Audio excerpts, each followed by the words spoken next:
Hey guys, Lunar here, welcome to another Skyrim Special Edition video, bringing you guys some of the best mods from the last 24 hours on PS4 and Xbox One. Unfortunately, there have been virtually no new mods out since yesterday for Skyrim Special Edition, but I managed to get 5 mods for today. Hopefully some more mods come out soon. Well, anyway guys, let's not wait around and jump into our first mod of the day. Our first mod is the additional Overpowered followers. The additional mod adds very effective followers to the game.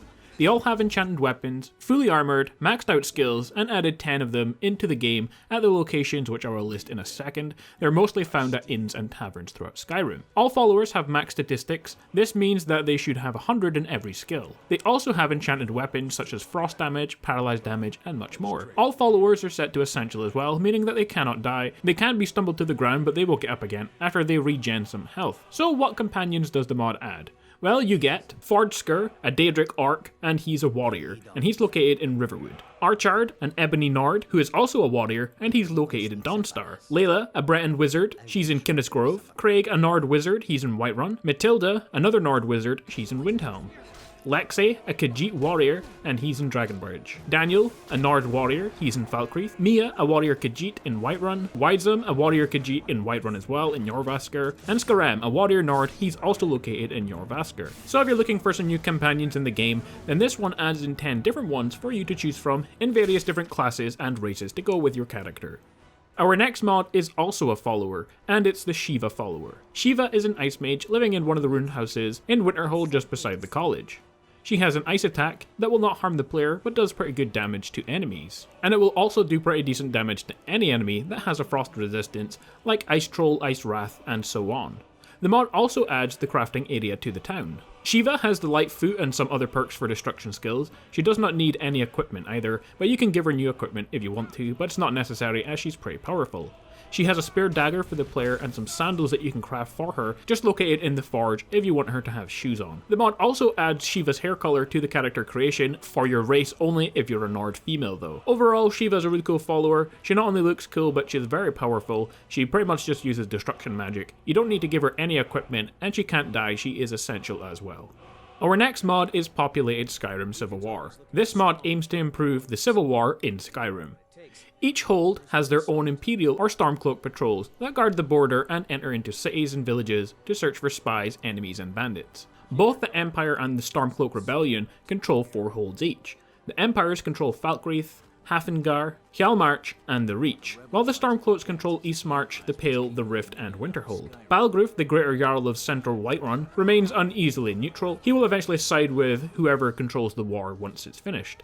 So the mod adds to the game in order to go with the Civil War 12 Imperial patrols, so that's 38 altogether, that guard the borders and fight into the Falkreath, Hafengar, Hjalmarch, and the Reach holds. 8 Stormcloak patrols, so 24 soldiers, that guard the borders and fight in and around Eastmarch, the Pale, the Rift, and Winterhold. 4 Imperial armies, so a total of 125 soldiers, fight 4 different battles on 2 large-scale 40 versus 40 areas. And the same for the Stormcloaks as well, so that's 250 different soldiers added to the game. All soldiers are also respawnable. So overall, a really cool mod that adds in patrols of soldiers to the game, and it also adds in some large-scale battles as well. A really awesome mod, and one that makes the Civil War in Skyrim much more realistic, immersive, and worth downloading. The next mod adds a simple one, but it's a cool looking armor into the game. The Hatchmade Armor is a set of light armor that adds into Skyrim the armor, gauntlets, boots, and hood. In terms of damage resistance, the armor is the same as the hide armor. The difference is it looks cooler than the hide armor, and it makes an excellent set of starting armor for any mage character. Of course, if you want to, you can always refine and enchant the armor to make it better as well. Now on top of this, the reason why this armor is in the video is because it can actually be improved, and I don't mean it can be refined and enchanted. By practicing skills in light armor, alteration, enchanting, and magic skills, you can increase the potency of the effects of the armor to increase the armor rating. So eventually, this armor can actually become one of the strongest armors in the game. Our final mod is the Arcens mod. This mod adds a bunch of changes and additions to make gameplay more rewarding and fun. The mod includes fixes from the unofficial Skyrim patch, as well as loads of weapon and armor fixes as well. So what does this mod change exactly? Well, it does a lot, but we can go over just some of the stuff. So, it enhances bound weapons, adds moonlight and sun damage, soul stealer attacks, and elemental damage to different bound weapons. You can now craft the Yun Kunnarik at the Skyforge once you have become the Thane of every hold and attained every smithing perk. You can now craft the unenchanted replica of Chillrend, called Azure Sword, It requires glassmithing, arcane blacksmith, and deep freeze to forge. You can now craft Mirax Sword at the Skyforge as well once you've completed the Dragonborn questline. You can craft unenchanted Nightingale armor and weapons once darkness returns to Nirn. Auriel grants the knowledge of snow elving smithing to the champion who finds his bow, including the lost art of making powdered mammoth tusks, which are required for the armor. You must also know Elven, Arcane, and Arcane Smithing to craft the armor, so that gives you ability to craft Snow Elf armor. On top of this, the Bullseye perk's chance to paralyze has been reduced to 5% from 15%, and the paralysis now lasts 5 seconds instead of 10. All arrows in the game and bolts fly 33% faster, and they fly further before dropping towards the ground.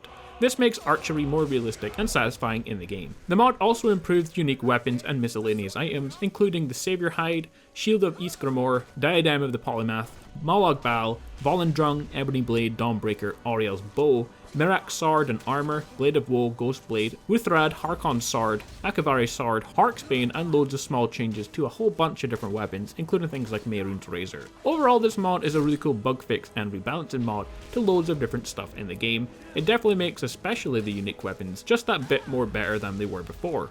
Of course, what I listed is just some of the changes, and you can see the full list on the Nexus page for this mod. Well guys, there we have it, 5 brand new console mods for Skyrim Special Edition.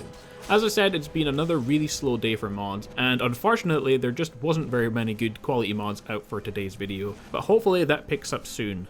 As always guys, if you like this video anyway, don't forget to like, comment and subscribe, and I will see you all later today for our second video, which is going to be our 5 awesome mods. So I will see all of you guys then.